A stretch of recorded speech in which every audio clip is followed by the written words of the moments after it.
Abra sua Bíblia, por favor, no livro de Ageu. Se você não conseguir encontrar rapidamente, vá lá no índice. É um livro pouco lido, pouco conhecido. Na verdade, a homilética diz que você não pode fazer desabafos. A mensagem ela deve ser sempre direcionada pela Bíblia. No entanto, a homilética não sente, não tem coração. Os mestres de homilética ou de homilia não têm sentimento, eles apenas escrevem e acham que é o melhor. Mas assim diz o Espírito à igreja, assim a igreja deve viver e vivenciar. Então abra em Ageu, está lá no Antigo Testamento, e eu quero aguardar um pouquinho até que você ache, para você ler comigo. A gente tem que começar a pensar em algumas coisas, rever algumas coisas da nossa própria vida, vivência e experiência. Devemos viver de acordo com a palavra de Deus, não de acordo a vistas, não me guio por vistas ou por sentimentos. Quem achou, diga amém.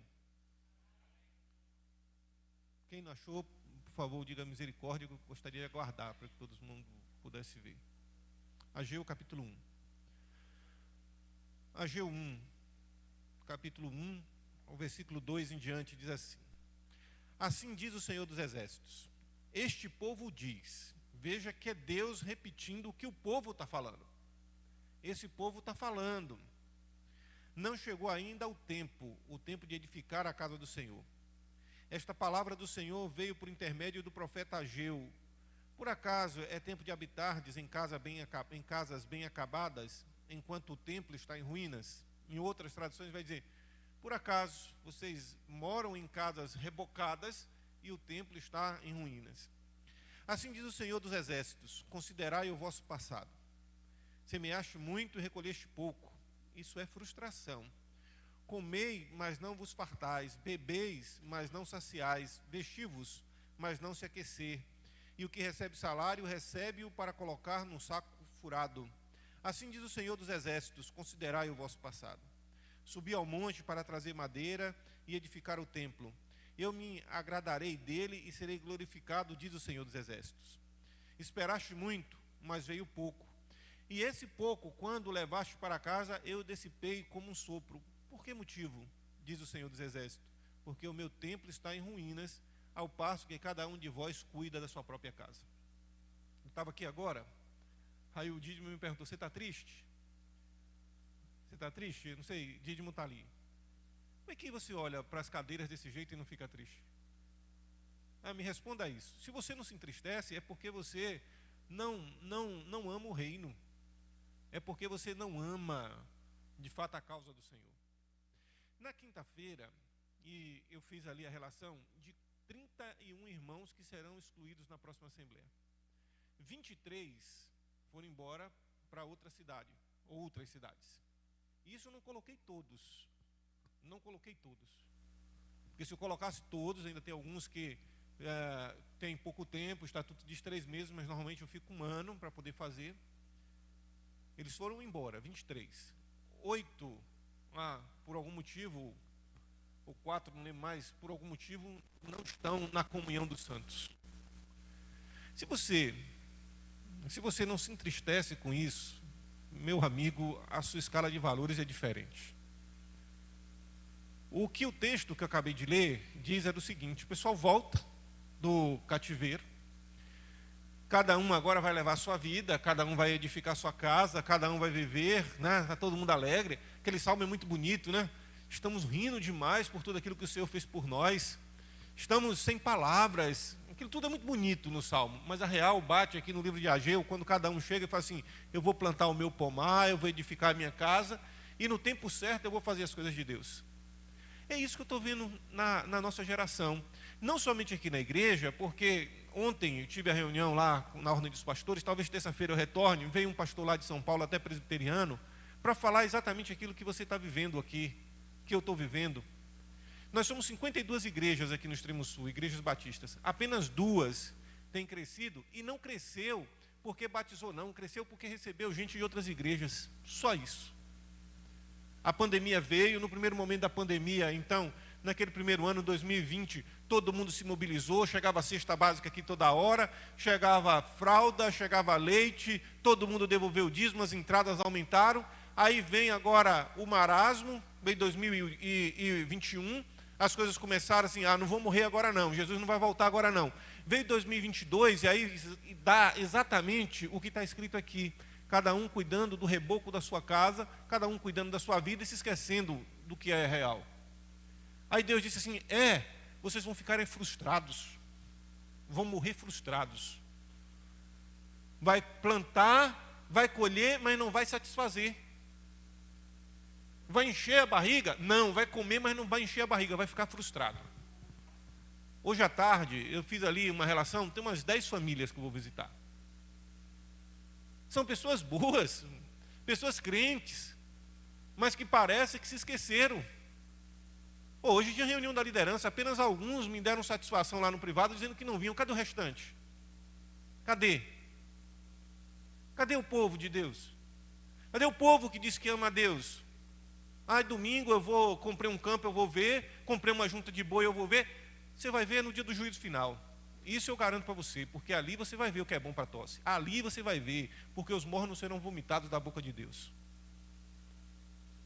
Aí anda na igreja, para lá e para cá, tá?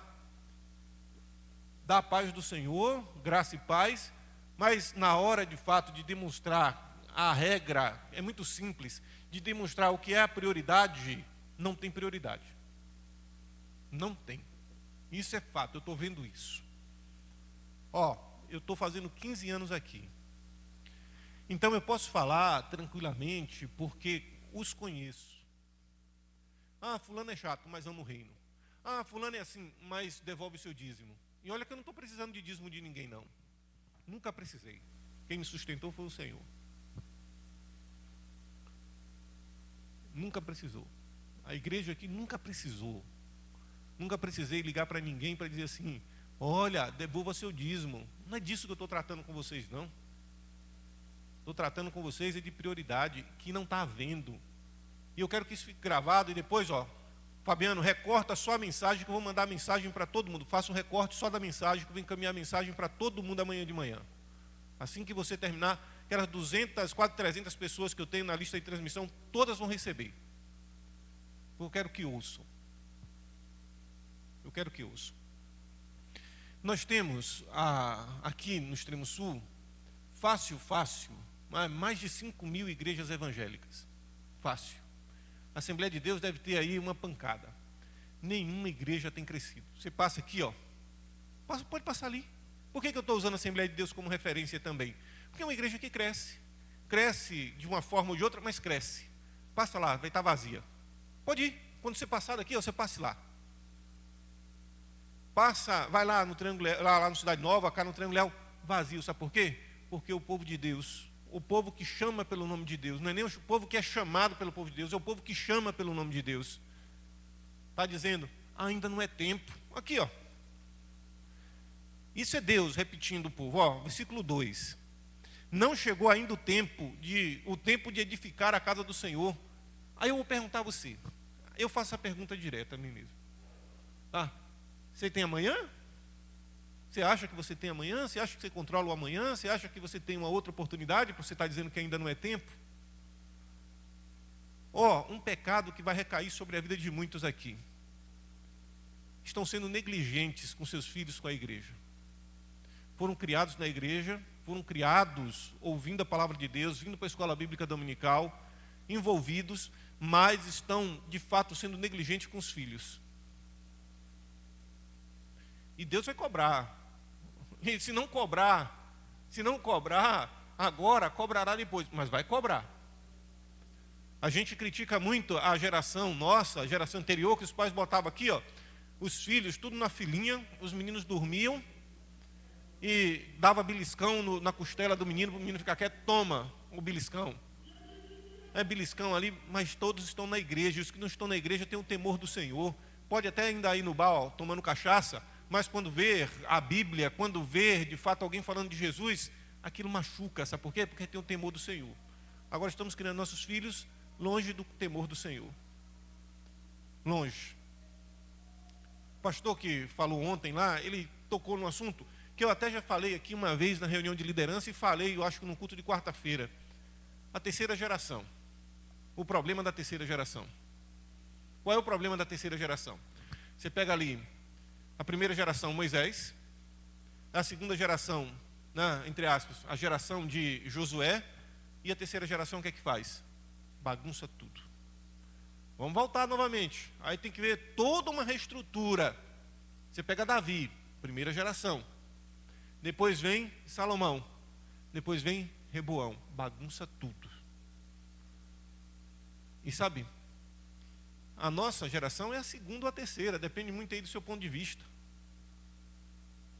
Se Deus não der um aperto, se Deus não chamar a nossa atenção, estaremos frustrados.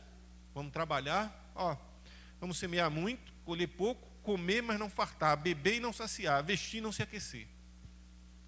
Isso é frustração. Geração de frustrados. Acreditaram nas profecias, acreditaram na teologia da prosperidade, acreditaram nos falsos profetas e hoje vivem desiludidos com a fé. Desiludidos com Deus, desiludidos com a sua vivência prática. Ou nós, como igreja, resolvemos hoje, aqui nesse lugar, firmar um concerto com Deus, uma aliança com Deus, ou não vai dar certo. Eu não estou disposto. Conversei com o pastor da PIB de Teresina na quinta-feira, sexta-feira, a gente veio para o pequeno grupo, a reunião do pequeno grupo, não veio ninguém. Não, tranquilo. Vou marcar de novo dos homens, porque você, homem, é o sacerdote do lar. Tranquilo, entendo que um tinha alguma coisa para fazer, outro. Estou cobrando não, só estou fazendo aqui, como eu falei, um desabafo. Aí conversando com o pastor da PIB de Teresina, ele falou o mesmo sentimento que eu sinto, ele sente. O sentimento às vezes, eu sou o culpado. Conversando com Nadine, ela disse, você não é culpado, mas eu me sinto culpado. Não estou em pecado, isso eu estou tranquilo. Claro que eu peco como você peca, mas não estou vivendo em pecado. Peco como você peca. Eu peco como qualquer ser humano normal peca, mas não estou vivendo em pecado. Olho a minha vida, peço a Deus que santifique a minha vida, peço a Deus que santifique o meu ser, peço a Deus que santifique o ministério da palavra, peço a Deus que santifique. Peço a Deus que santifique. Agora, me sinto culpado. Ele me falou a mesma coisa, assim, eu me sinto culpado, porque a igreja dele também, as pessoas saíram da igreja. No nosso caso aqui, vou narrar para você a real. Fiz a estatística, fiz tudo tranquilo. Nós temos no papel ali 230 membros mais ou menos, fora Nova Brasília. Desses 230 aproximados, nós temos 23, se eu não estou enganado. O total é 31, mas vamos lá. Vou botar 27. 27 irmãos que foram embora, 4 que se desviaram. E isso dói meu coração, porque quando excluir, vai ser exclusão não administrativa, vai ser uma exclusão espiritual. Vão ser excluídos do reino. Mas vamos lá. 31 irmãos. Ainda tem mais 10 ali, que eu estou ainda avaliando algumas questões. São irmãos que foram embora, mas ainda não pediram a carta, não tiveram ainda a oportunidade. Então a gente dá um tempo para ver o que acontece. E pela primeira vez nesses 15 anos, a igreja não vai crescer se você não tomar uma atitude de evangelizar.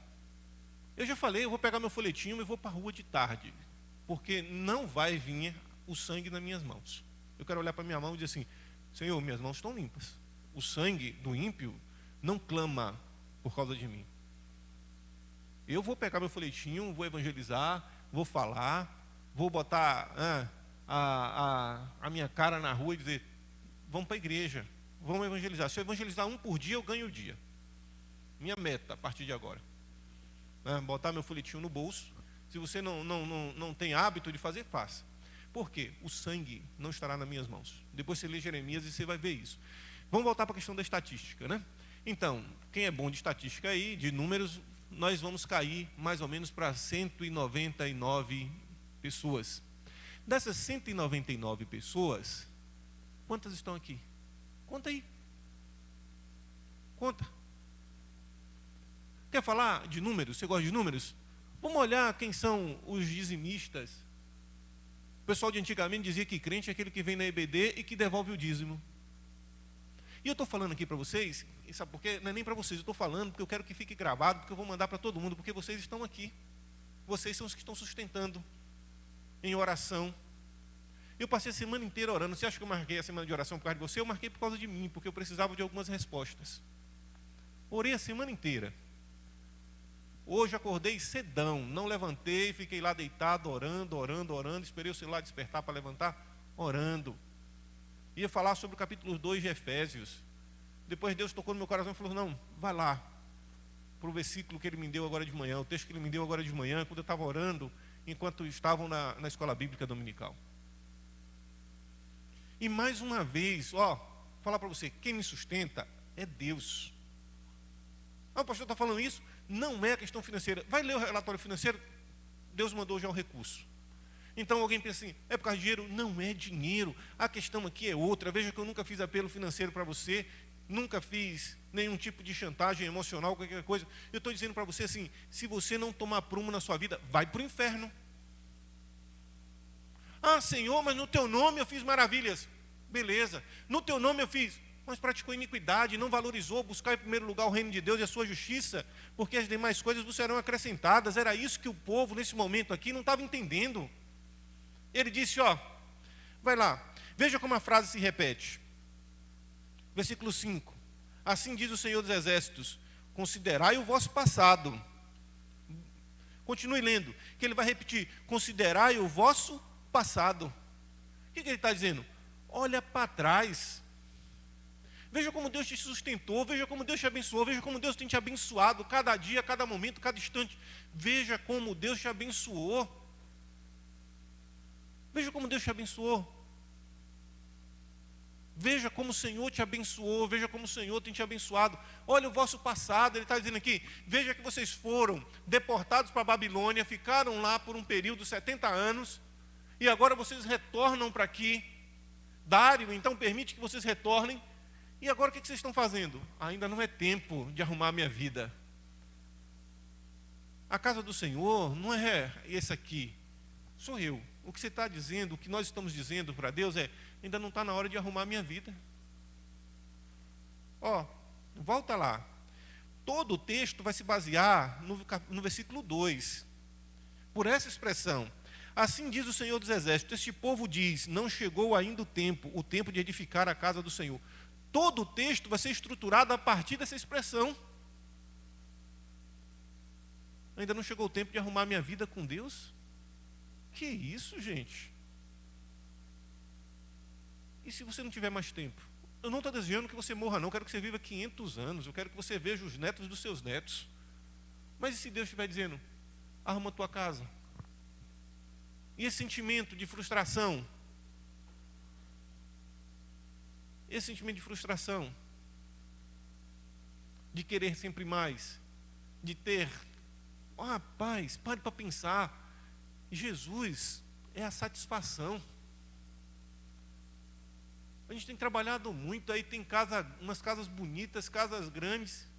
Eu morava numa casa quando era criança que tinha um banheiro só, que moravam 6 ou 7 pessoas, dormia o bolo dentro do quarto, e a maioria aqui era assim também. Tinha talvez 3, 4 peças de roupa, uma estava lavando, uma estava usando e a outra estava guardada. Aí hoje Deus nos concedeu tanto, e nós não priorizamos. Porque é longe. O que é longe para você? O que é perto para você? Nós precisamos priorizar, porque a casa do Senhor sou eu e é você. Somos nós. Está na hora de priorizarmos o que é prioridade. A prioridade é o reino. A prioridade é o reino. A prioridade é Jesus na sua vida. A sua prioridade é viver a integralidade do reino. A prioridade não é outra senão o reino de Deus. Irmãos, apelo-vos como pastor, vivam o reino. Os mornos serão vomitados da boca de Deus, é o que a Bíblia diz. Viva o reino. Nós temos pessoas altamente capazes nessa igreja. Temos pessoas aqui que são capazes, mas que pegaram os seus dons e os seus talentos e literalmente enterraram. Enterraram os seus dons e talentos. Enterraram tudo isso. Deixaram de lado o primeiro amor, e aqui não está falando na questão de numeral, não, primeiro, segundo, terceiro amor, não, está falando na questão de prioridade, primeiro no sentido de prioridade. A igreja de Éfeso, só para você ter ideia, sabe quem fundou a igreja de Éfeso? Paulo. Paulo, o apóstolo Paulo, não foi qualquer um. Sabe quem pastoreou Éfeso um tempo? Timóteo. Sabe quem pastoreou Éfeso por mais um tempo? João, o apóstolo João. E aí, ele recebe uma instrução, recebe então uma admoestação para viver a essência do Evangelho. Mais na frente, essa igreja desaparece, porque não viveu a prioridade do reino. Não viveu a prioridade do reino. Qual é a sua prioridade? Qual é a sua prioridade? Nós temos, como eu falei para vocês, 52 igrejas batistas. 2 cresceram porque receberam membros de outras igrejas. Todas as outras estão estagnadas. Como eu falei, essa é a primeira vez em 15 anos, se Deus não mandar membros, se a gente não sair para ganhar pessoas para Jesus, e nós não cresceremos. A culpa é minha? É. E a culpa é sua também. Eu assumo minha parte. Como eu não sei, mas me sinto culpado. Me sinto culpado. Mas a culpa também é sua. Também é sua. Mas a minha culpa não é. Porque nós somos um corpo. Se é de um, é de todos. Nós somos um corpo. Mude a sua prioridade. Mude a sua prioridade. Mude a sua escala de valores. Primeiro o reino. Porque senão vai acontecer exatamente isso. Se é que já não está acontecendo com alguns. Comem e não se saciam. Bebem, mas não matam a sede. Se vestem, mas não se aquece. Vai viver esse sentimento de frustração, de sempre procurando algo novo, sempre procurando algo diferente, sempre procurando alguma coisa, outra. Não vai encontrar, porque só Jesus satisfaz. Só o reino vai satisfazer. Só o reino vai satisfazer. Eu vou terminar citando o versículo 7. Agora diz o Senhor dos Exércitos: considerai o vosso passado. Considerem o vosso passado. Considere o vosso passado. Veja como Deus cuidou de você, meu irmão, minha irmã. Veja como Deus abençoou sua vida. Veja como Deus te tratou. Veja como Deus te tratou. Vou fazer só um recorte dessa pandemia que a gente está vivendo. Sabe qual foi o grupo? Ontem eu vi isso de novo, 2 vezes. Ouvi na internet, de um grande pregador, e ouvi na própria reunião. O grupo que mais perdeu membros na pandemia foi de ministro de confissão religiosa. Se o mesmo número de pastores que morreu fosse estendido à população, nós estaríamos batendo em mais de 2 milhões de pessoas. Sabe por quê? Aí alguns dizem, o negacionismo. Não é o nosso caso. Porque nós nunca nos negamos a fazer o trabalho do Senhor. Nunca. Nós abraçamos, naquele momento que tinha gente aí sendo considerado leprosa, pegou o vírus, aí ficava lá, o pastor foi. O pastor cuidou, o pastor abençoou. Não nos importando com a nossa saúde, o pastor foi, porque esse é o trabalho do pastor. E aí, o que Jesus falou, meu coração, desde o início da pandemia. Se você quiser, depois você vai lá ver em João, no capítulo 10. Não vou ler, não. O mercenário, quando vê o lobo, a palavra ali, na verdade, não seria nem para ser traduzida como mercenário, mas a ideia era dar uma conotação pejorativa. Então, traduziu-se por mercenário, mas a ideia é o trabalhador. Quando vê o lobo, funcionava assim. O pastor tomava conta de 100 ovelhas. Por isso que há aquela parábola das 100 ovelhas. Então ele chegava para o seu João e pegava 10 de seu João, 15 de seu Antônio, 20 de fulano, 30 de Beltrano, até completar as 100 ovelhas. Mas ele era funcionário. O que acontecia na maioria das vezes era que vinha o lobo, o urso. E quando esses animais vinham, o que o trabalhador falava? Ele falava: eu não vou botar minha vida em risco, não vou botar minha pele em risco por causa das ovelhas de fulano. Se ela comer meu braço aqui, se o lobo comer meu braço, ou o urso me despedaçar, como é que eu vou ficar? Aí corria. Aí Jesus Cristo vai fazer essa analogia. O mercenário, quando vê o lobo, foge. Mas o bom pastor dá a vida por suas ovelhas. Foi exatamente isso que aconteceu na pandemia, logo no início. Os bons pastores deram a vida por suas ovelhas. E ainda continua. Se você vê lá, das 10 profissões mais estressantes do mundo, está ministro de confissão religiosa. Ministro de confissão religiosa. O Caio Fábio disse, tratando de suicídio de crentes, e depois tratando de suicídio de pastores, ele disse: só os bons se matam. E está aumentando cada dia, porque a pressão está muito grande. Então eu estou apelando a você: mude a sua prioridade, por amor a Jesus, por amor ao reino. Porque quem ama o reino se entristece com aquilo que a gente está vivendo. Se entristece com aquilo que a gente está vivendo. Gente, a grosso modo, eu contei, alguns foram embora já, né? Alguns saíram da IBD, já foram direto, mais uns 2 já saíram aqui, por algum motivo. Mas olha para o lado, quantas pessoas estão faltando?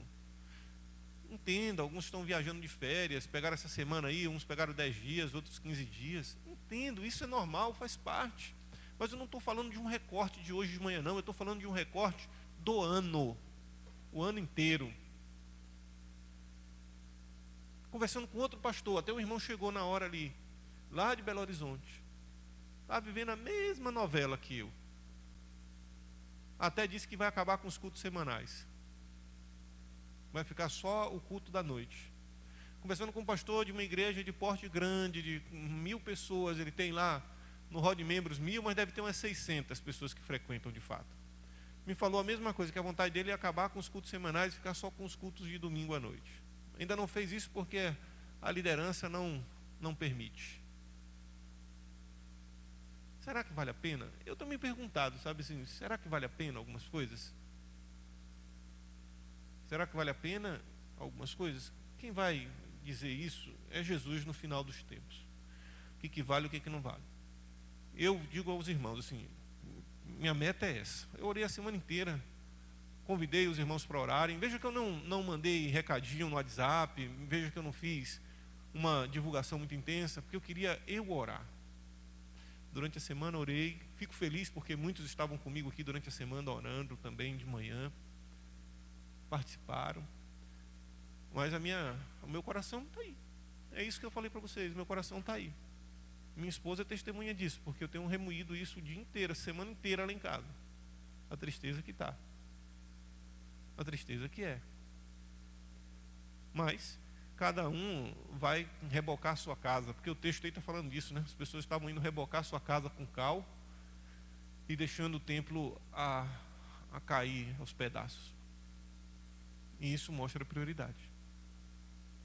Eu só vou pedir a você assim, reveja a sua prioridade, considerai o vosso passado. Para encerrar a linha de raciocínio, veja a pandemia, nos últimos 2 anos e 3 meses, 4 meses. Veja como Deus cuidou de você, abençoou você. Falando agora, citando Jeremias, que também é um profeta contemporâneo de Ageu. Um pouco antes, na verdade, né? Ele vai chorar, ele vai lamentar, mas ele vai dizer que a confiança dele, a esperança dele está em Yahvé. E lá no livro de Lamentações, o Salmo trata de muita dor, mas também de alegria. Aí, para o povo aí que acha que crente não sofre, a Bíblia tem um livro chamado Lamentações, do lamento, da dor. Ele vai dizer, quero trazer à minha mente coisas que me deem esperança. Eu tenho trazido isso. E o que move a minha mente é simples. eu vejo o dia que Jesus vai aparecer. Do Oriente, o leste está aqui, para o Ocidente. Isso eu vejo pela fé. Mas um dia, esses olhos verão a volta de Cristo Jesus. Estejam preparados.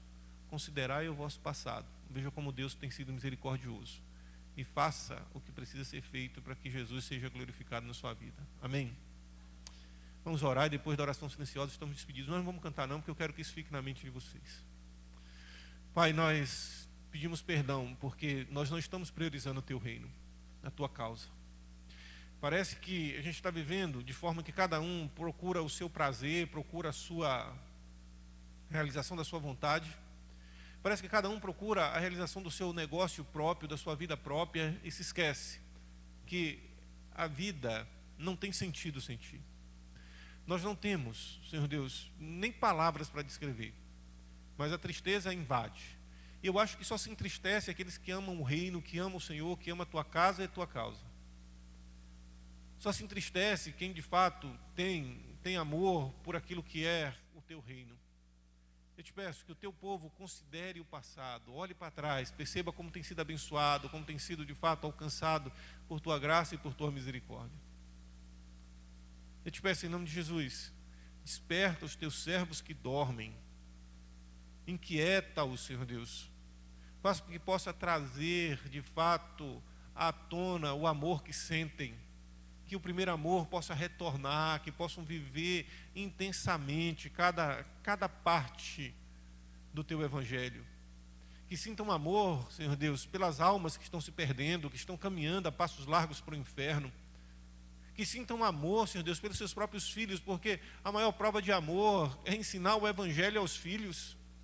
A nossa geração imagina que a maior prova de amor é ter comida em casa, é que ter um tênis de marca, é ter um celular legal. A maior prova de amor é ensinar o reino, é viver o reino para os filhos. E muitos estão se desviando dos nossos filhos.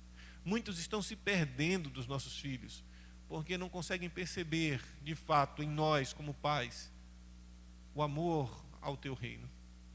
Ainda que se desvie, Senhor Deus, mas não porque não viram o nosso testemunho e o nosso amor por Ti. Que fiquem nos seus corações o temor do Evangelho. Eu te peço, Pai, em nome de Jesus, desperta a Tua igreja, é a minha oração. Faz da Tua igreja igreja. E se for para tirar, pode tirar.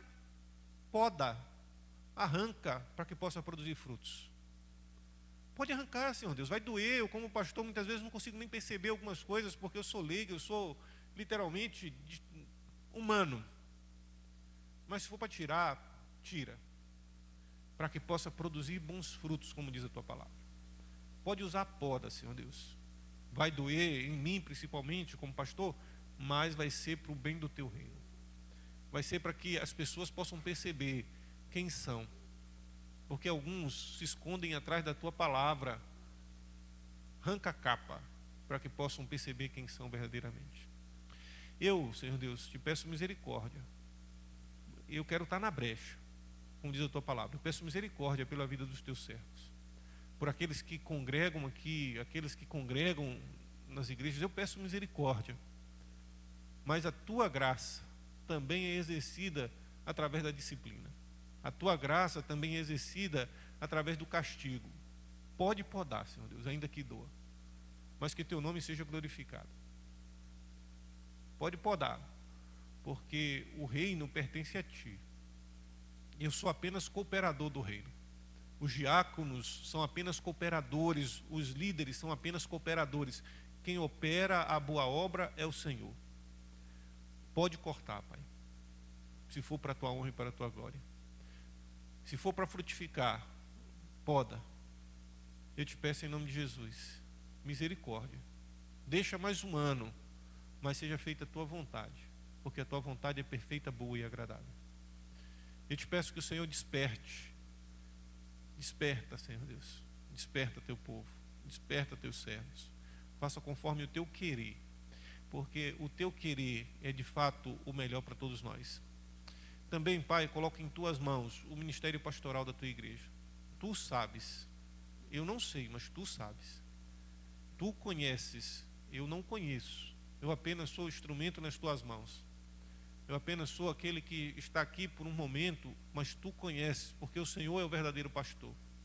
Davi tem plena razão ao dizer que o Senhor é o nosso pastor, porque o Senhor nos conhece, nos alimenta e nos direciona a verdes pastos. O Senhor usa homens e mulheres, o Senhor capacita homens e mulheres para o teu serviço, mas a obra é tua. Por isso, o ministério pastoral é teu e está em tuas mãos. Coloca nas tuas mãos também a liderança da tua igreja. Tu sabes quem são os homens e as mulheres. Tu sabes como estão vivendo. Tu sabes se têm ou não vida de oração. Tu sabes se eles têm ou não uma vida de intimidade contigo, de conhecimento da palavra. Tu sabes. Eu não julgo ninguém porque não fui apto para isso. Mas o Senhor sabe. Como pastor, mais uma vez eu rogo misericórdia, mas tu sabes o que fazer. O Senhor sabe. Te peço, Pai, também por cada pessoa que tem um nome no hall de membros dessa igreja. Tu sabes a vida deles. Tu conheces o íntimo do coração e a vida de cada um. Eu te peço que o Senhor possa mudar a chave, transformar essas vidas, para que possam viver de fato o Evangelho. Para que possam viver o Evangelho que a ti pertence.